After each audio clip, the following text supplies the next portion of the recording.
Hi everyone, it's Spencer here with Spencer's Stuff. Today I'm going to be talking about my home theater journey, specifically what I went through to get where I am today. And while I haven't gone through as much as a lot of you probably have, I want to provide some wisdom that I've provided over the years to other people so that maybe you can take your next step in your home theater journey. But before we do that, I ask that you please like, comment, and subscribe, as well as that hit that bell notification down below. That'd be very helpful. I'm trying to grow this channel. It'd be much appreciated. Thank you very much.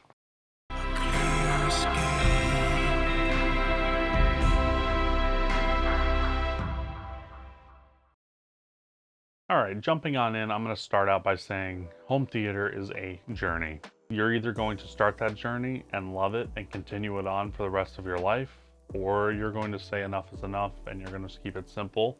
I know for me personally, I started out simple and it's gotten more and more complex and I've gone down the rabbit hole.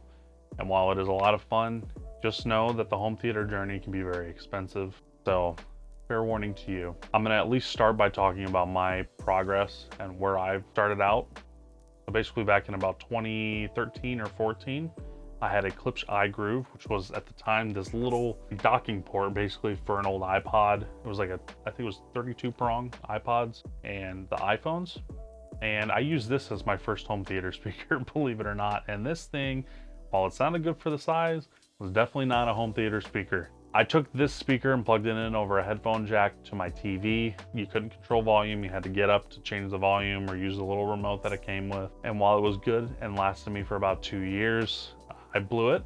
I turned it up too loud and one day all I heard was yeah, no, not good. So that speaker died. I went to the great speaker in the sky. And then I moved on to the Klipsch KMC3, which was at the time a Bluetooth speaker. It was a little bit more portable. And it also provided me a little bit more bass that I didn't know existed before. By you watching this video, you're probably ahead of where I was at that time and you know kind of where you want to go.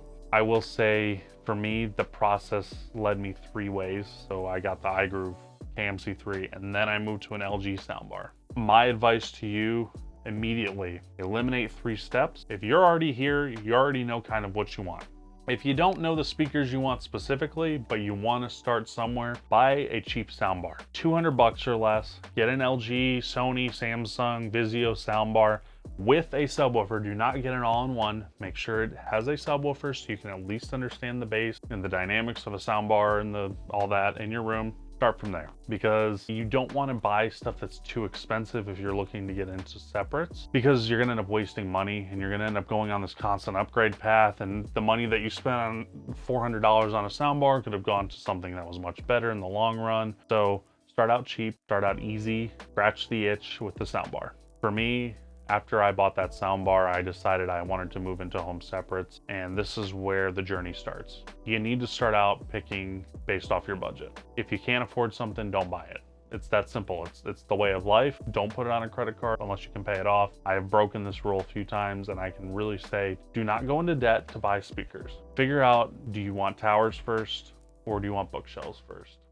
What fits in your room, and begin there. I would say, move to the brand next. Research everything that you possibly can about the different brands, the different speakers that they offer, the different sound signatures. Look up reviews, do everything you possibly can to find that first product that you want to do your home theater journey with. And then from there, you want to find a dealer who can sell you that product, or at least give you a demo of that product. You might find that Klipsch is the most intriguing speaker you've ever seen, and it would be the perfect speaker for you. In your head, oh, this is great, I love it. And then you go to one of the dealers and you might hate the sound. And you have just been doing a ton of research and realized, wow, I could have just spent my money on the speaker and I didn't even like it. You want to alleviate this issue before it happens. Go and find a place that you can go demo the speakers. I didn't get a chance to demo my speakers when they came out, and I just took a gamble because I knew the Klipsch name and I had their previous products and I liked their sound signature, and it ended up working out okay. If you've never had a previous product from the manufacturer, you probably want to go and demo them. That is very important. So yes, do that, figure out pricing, and then budget. If you can afford the speakers right away, great. Buy your speakers. Do not buy the whole system, but start out by buying the 2 speakers. If you can't afford them, figure out what it takes to afford them. If that involves taking 5, 6, 7 months of putting paychecks away, to be able to afford that product, do that. You should be able to budget away a little bit of money each paycheck to buy speakers. So now jumping into the actual home theater aspect of it. You buy the 2 speakers you've started out with. I'm gonna go with my personal journey. I bought the Klipsch RP160Ms and the STR DH770 from Sony. This RP160Ms were a bookshelf in the reference premier line of Klipsch's product line. And while they were great on their own, they didn't have much bass to them. They were dynamic, but you can only go so far with physics when you are in a small box. So when you have those, figure out if you like the sound in your room. If you don't like the sound in your room, you shouldn't keep those speakers because you really don't want to be messing with them and trying to EQ them, make sure, you want to have fun with them, but you don't want to hate them. Home theater, while it is a journey, is also a memory. And if you love this journey and this memory, you want to buy something that you're going to enjoy for a very long time. That's the simple way of putting it. If you are making memories of being frustrated and hating the sound, or you're dreading coming home to listen to your speakers, I don't know anyone who does dread their speakers, but if you do, you bought the wrong speakers or you bought the wrong receiver. And in this case, you want to figure out what blends well together. So for me at the time, the STR DH770 was a cheap receiver for me, and it was what worked with my RP160Ms. Looking back at it, that thing was not great sounding, but I've also upgraded a lot. I ended up moving on from the DH770 into a Yamaha RX-V380, which was actually a lower tier than the Sony, but I like the sound more. And this is where you start kind of getting the sound signatures again of different speaker manufacturers and different brands of receivers coming together. I've had great success with Sony. I've had great success with Yamaha. And my current system, I have an Onkyo RZ50, and it is by far my favorite receiver that I've had thus far. You need to figure out what blends well with your system. If a speaker is brighter, you don't want to get an amplifier that's going to be brighter because it's just going to make them harsh. You want something that's going to blend well, and this is going to take more research. It's going to take buying the product, putting it in your room, and testing it to see if it's worth keeping. And if it is worth keeping, great. Now you can move on to the acoustics.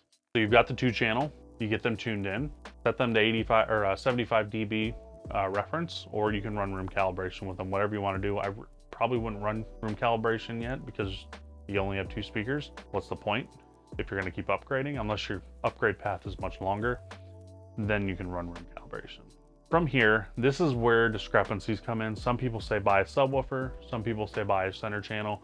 For me personally, at the time, I matched my RP160Ms with the R110SW from, actually no, it was the R100SW from Klipsch, which was like the very low-end 10-inch subwoofer from Klipsch. Don't do what I did. While it was boomy and provided some bass, it was not good bass. It was very muddy, and it did not match well with my 160Ms.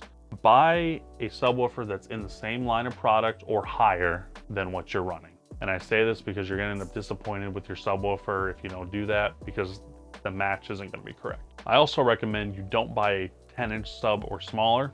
Buy at least a 12-inch if you're getting into home theater. If you're just doing it for music and 2-channel, you can get away with an 8 to 10-inch sub. People say they're faster. It doesn't matter. I still recommend at least a 12-inch sub. A 10-inch kind of pushing the limits a little bit of physics, and 12 and up, I think you're actually getting into some meaningful bass without straining the subwoofer as much. From here, I moved and got the RP450C at the time. That was the center channel. This is another point of contention that I learned about later on, and now owning the THX 6000 LCRs and having those in my center channel and matching my left and rights. You should match your center channel to the speakers on your left and right side. So optimally, if you've got a pair of bookshelves on the left and right side, you want the exact same bookshelf to be your center channel speaker so that the front soundstage is completely coherent. The same thing with towers. I get it. You can't necessarily do that with all of your setups. I'm hoping in your room, if you're going into home theater, you have the space for it. But if it's a living room or something, you're probably going to have to just do a center channel. You're going to end up dealing with some comb filtering and whatever. People are going to say, oh, it's not good. It's fine. Down to it is whatever you like listening to, but you need a center channel, in my opinion, when it comes to home theater, because effects come from the center channel and project out into the space, and it takes some of the stress off of the left and right channels. So by now you're at a 3.1 system. Good for you, right? Now's the fun part. If you have bookshelves like I did, I was like, okay, I've saved up enough money now, I'm gonna buy some towers. I bought 2 towers, the RP280Fs, and I bought those from Crutchfield, and I took those bookshelves that I had in the front, moved them to the back, and I had a 5.1 surround sound system from Klipsch, the reference from Earline. And boy, did it sound good. But the nice thing about at least having the bookshelves at the front is you're kind of knocking out all of your checklist immediately. More than likely that bookshelf is going to share a tweeter or some sort of characteristic with the towers, and you'll be able to get a good idea of what your room is going to sound like with those speakers in them. From there, you can figure out what you want to do. If you want to keep your bookshelves, you can do that and maybe buy more and get some 7.1 system. But you got to keep going. We are in Dolby Atmos now. If you want a full home theater system, I really do recommend Dolby Atmos. I personally would say go with separates for the Atmos themselves. I wouldn't do the bounce modules. They're kind of finicky. If you have to, I get it. It makes sense, but try and do dedicated Atmos heights. Whether that be as heights up on the left and right side or over the head. Personally, I think that height channels are better than the over the head ones because they offer a little bit more flexibility. So now you've got your whole system, and now you're listening to it and you go, wow, this sounds like crap. And you're probably sitting here going, what the heck did I do and why does this not sound good? What receiver do you have? Well, I just upgraded all my speakers. I didn't upgrade my receiver. There's your problem. The receiver is very, very important. If you don't have the power to run the speakers that you have in a full system, your audio is going to be very thin and you're going to be distorting and you're going to have issues. My Onkyo RZ50 was fantastic for 5.1. Oh my goodness, I loved it. 7.1 came in, 7.2.2 came in, and it got thin. As you turn the volume up, it struggled. And I said, okay, I need amplifiers. The rabbit hole continues. Dedicated separate amplifiers. I bought Buckeye amps, HypeX, Encore, Class D amplifiers, put those in my system in the pre-outs on my Onkyo RZ50, and those are running everything. And they offer 250 watts per channel. Everything is per channel, and 400 something in 4 ohms. Fantastic. When you get into dedicated, that's when you get into the real stuff. The beautiful thing about speakers, and this is what I tell everyone, is buy a set of speakers. If you love them and you don't feel like you never need to upgrade them, you're good to go, which is great. You can just keep them forever and they won't break. And it's kind of the same thing with amplifiers. The technology will evolve and change, but not to the extent that you have to upgrade them all the time. If you can buy a set of amplifiers, you clean them, keep them safe, don't let cats pee on them or something. And same with the speakers, if you can keep those safe and well conditions, you can keep them for 20, 30, 40, 50 years. Maybe not the amplifiers, but at least the speakers can stay with you for a long time. And then all you have to do is upgrade the receivers as time goes on. My final touching point here when it comes to the receivers is you need to pay attention to the current technology. At my time, when I bought my receivers, HDMI 2.1 was just getting implemented, so there was like a hit or miss if the receiver had it or not. In the current market, HDMI 2.1 is pretty well settled, but I don't know when HDMI 2.2 or HDMI 3 or any of that is coming out.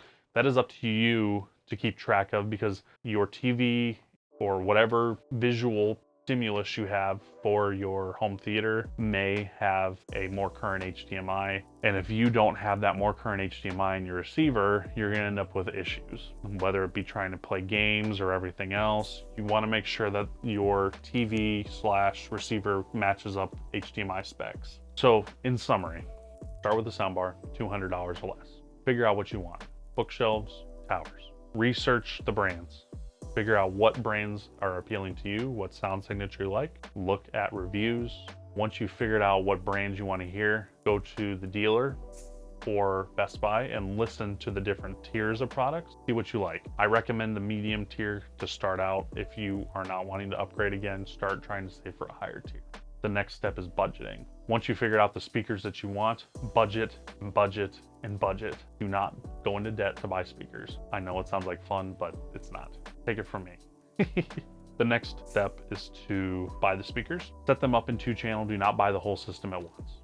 Get them accustomed to your room, your ear, see if you still like them. If you like them in 2-channel, that's when you can start expanding your system. The next part is to buy a subwoofer. The subwoofer needs to be at least in the same tier of product, if not higher end than that product. Due to tonal differences and bloats, you don't really want to buy a cheaper subwoofer. From there, buy the center channel. If you have a dedicated theater room where you can fit it, get the exact same speaker as what your mains are, or what your future mains may be. If you can't buy that, you can buy a center channel. Then from there, you want to reevaluate. Do you want to take the potential bookshelves that you bought and move them to your surrounds? Or if you bought towers, do you want to buy surrounds and make a 5.1 system?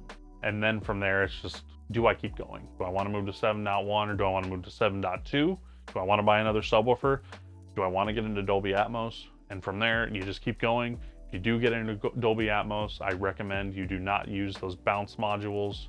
Buy dedicated separate for your system.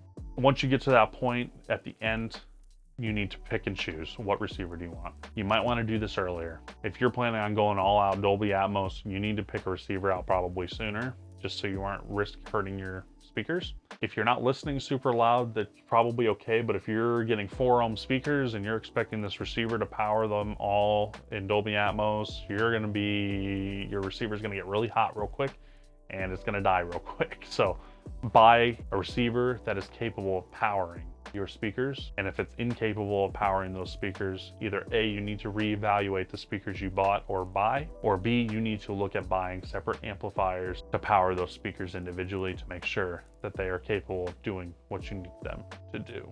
That's it. From there, it's the visual methods that you use, the TV, your projector, or anything else, that's up to you. I'm not going to give you details on that, but that's it. So I hope this video helped you. I know it is a very long video, but I wanted to cover my journey and let you know that I'm here with you all. It is a fun hobby. It is a memory making hobby, and it's something that we can share with everybody. You know, just be patient, see how things play out. And over time, I think you'll be really happy with what you buy, and hopefully these tips helped you out. Thank you all for watching. Hope you have a good one. Stay safe out there. Peace.